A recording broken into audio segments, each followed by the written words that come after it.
Hello students, hope you are doing good in this situation. Be safe and take care of yourself and your family. Topic for today is organization, function or architecture of computer system, which is almost like block diagram. So let's go through this.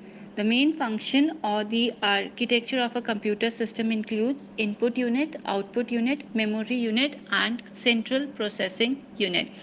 So let's start with the first unit, that is input unit. It says the foremost task of a computer is to accept data. Input unit allows data and program to enter the computer system. The function of input units are, सबसे main task जो है वो है computer को data accept करना. Input unit allow करता है data और प्रोग्राम को एंटर करने के लिए कंप्यूटर सिस्टम में. इनपुट यूनिट के कुछ फंक्शंस है. The first function is it accepts the list of instructions and data from the outside world. It converts these instructions and data in computer acceptable form, that is binary numbers. ये outside world से data और instruction की list को accept करता है और फिर जिससे कि कंप्यूटर इस डेटा को एक्सेप्ट कर सके उसको वो बाइनरी फॉर्म यानी कि मशीन लैंग्वेज 0 to 1 में कन्वर्ट करता है. Then we have it supplies the converted instruction and data to the computer system for further processing.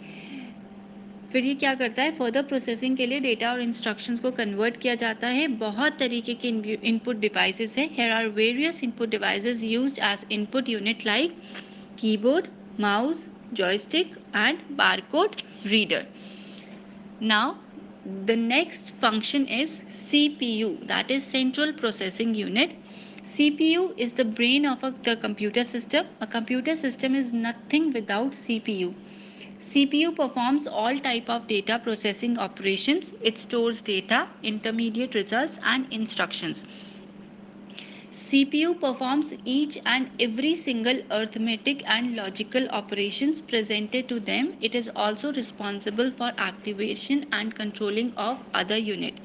CPU stands for Central Processing Unit. CPU he computer का सबसे important part होता है.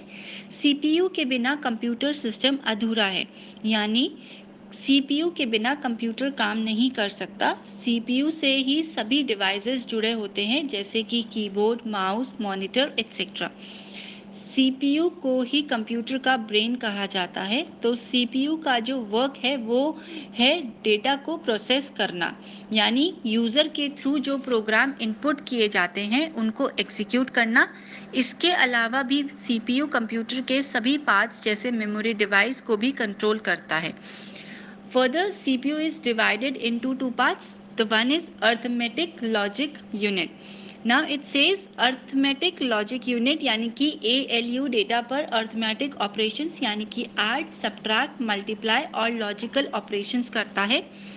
ALU memory से data को लेता है, फिर उसको प्रोसेस करता है और उसके बाद इंफॉर्मेशन को मेमोरी में ही लौटा देता है.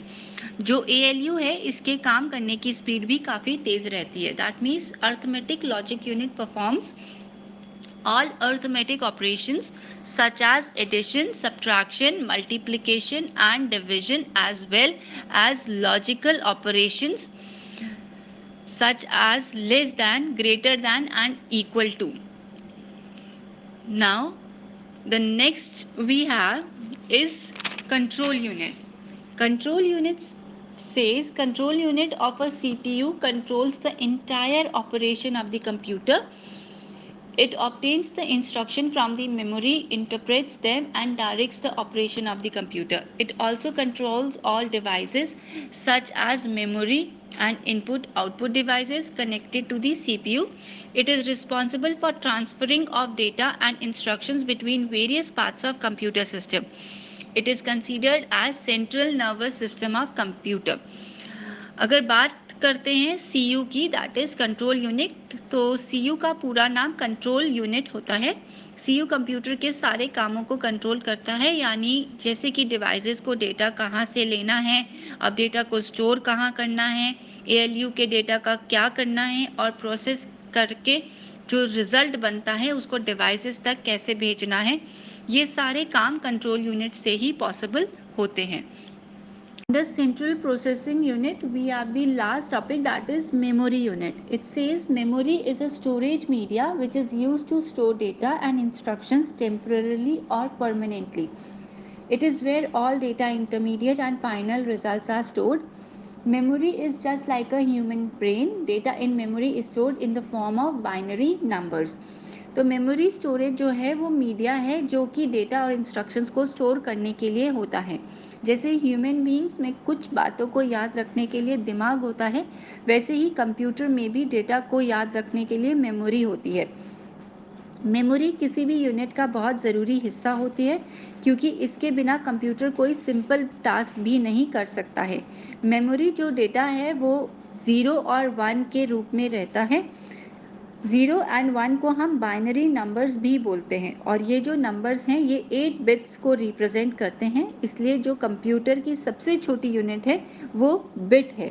तो there are certain units of memory like bit is equals to 0 और 1, 4 bits is equals to 1 nibble, 8 bit is equals to 1 byte, 1024 byte is equals to 1 kilobyte, 1024 kilobyte is equals to 1 megabyte, and 1024 megabyte is equals to 1 gigabyte. So these are all the units of memory. Now the memory is further divided into two types. One is primary memory and the other is secondary memory. So primary memory क्या होती है? Primary memory stores the data temporarily. It holds only those data and instructions on which the computer is currently working. It has limited capacity. It loss it's data when power is switched off. Primary memory को हम main memory भी कहते हैं. Primary memory stores the data temporarily. Primary memory data को store करती है लेकिन on temporary basis, जिसमें कि कंप्यूटर अभी काम कर रहा है. इसकी कैपेसिटी बहुत ही लिमिटेड होती है और सबसे इम्पॉर्टेंट बात है कि जो डेटा है वो लॉस्ट हो जाता है जब सिस्टम को स्विच ऑफ कर दिया जाता है. Further, primary memory is divided into two parts. One is RAM, known as random access memory, and another is ROM, that is read only memory. Now we have the second memory unit. Another is secondary memory. Secondary memory stores the data permanently. Secondary memory is an external memory. It is not a part of computer. It is not volatile memory. Its storage capacity is high. Accessing data from secondary memory is slower. Secondary memory is cheaper than primary memory. Secondary memory data is transferable. जो secondary memory है उसको हम permanent memory भी कहते हैं क्योंकि ये data और इन्फॉर्मेशन को परमानेंटली स्टोर करके रखती है. इसको हम एक्सटर्नल मेमोरी भी कहते हैं क्योंकि मेमोरी कंप्यूटर का पार्ट नहीं होती है. इसको कंप्यूटर में से अलग जोड़ा जाता है. इसको जो स्टोरेज कैपेसिटी है वो मेन मेमोरी से हाई होती है लेकिन ये मेमोरी स्लो रहती है और कंप्यूटर बंद होने के बाद इससे डेटा डिलीट नहीं होता है. इन फ्यूचर जो सेकेंडरी मेमोरी में डेटा और फाइल स्टोर्ड है उनको हम खोल के देख सकते हैं, एडिटिंग कर सकते हैं और ट्रांसफ़र भी कर सकते हैं.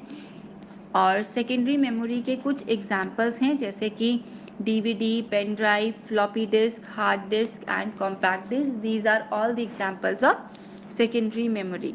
Now we have the last slide, that is output unit. Output unit receives information from the CPU and then delivers it to the external storage or device in the soft or hard processed form. The devices which are used to display output to the user are called output devices. It accepts the result produced by the computer which are in binary form. The monitor or printer is common output device. Output device में पहले input unit से data को process किया जाता है, information receive की जाती है CPU से एंड उसके बाद डिलीवर करते हैं उसको एक्सटर्नल स्टोरेज और डिवाइस में इन दी सॉफ्ट और hard processed form.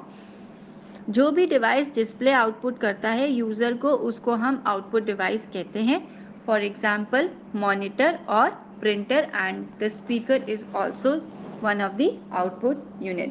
So here we complete the organization, function or architecture of computer system. Thank you.